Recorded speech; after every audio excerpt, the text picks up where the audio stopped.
لوحه شماره 2.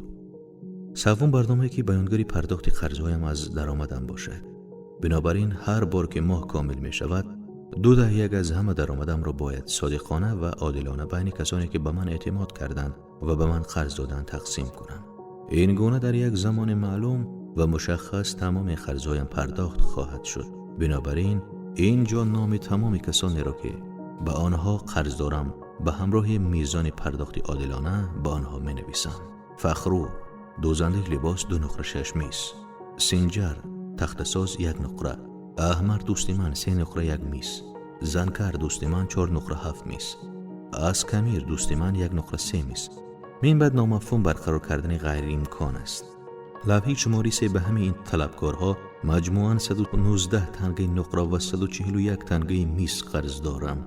به خاطر این قرضها و نیافتن راه برای پرداختنشان در نادانی خودم به همسرم اجازه دادم تا به منزل پدرش برگردد و خودم هم زادگاهم را ترک کردم تا به دنبال ثروت راحت بگردم، ولی فقط بدبختی را به جان خریدم و در نهایت خودم را به عنوان یک برده فروخته شده یافتم. حالا که معتان به من نشان داده که چطور میتوانم قرضهایم را از درآمدم بپردازم، وسعت حماقتم را در اسراف و از دست دادن درآمدهایم در آن زمان متوجه میشوم. بنابراین پیش طلبکارانم رفتم و به آنها توضیح دادم که هیچ منبع بجز توانایی کسب درآمد برای پرداخت قرضهایم به آنها ندارم و قصد دارم تا 2/1 از درآمدم را عادلانه و صادقانه به این کار اختصاص دهم. همین قدر میتوانم پرداخت کنم، نه بیشتر. پس اگر صبور باشند به موقع تعهدم نسبت به پرداخت قرضهایم انجام می شود. احمر که فکر میکردم بهترین دوست من است با وضعی بدی به من ناسزا گفت و من به حس حقارت از پیش او برگشتم. بریژیک کشاورز درخواست کرد که اول به او بپردازم زیرا شدیدا نیاز به کمک داشت.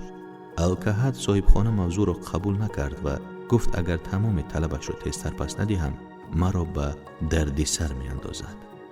بقیه آنها همگی مشتاقانه پیشنهادم را قبول کردند.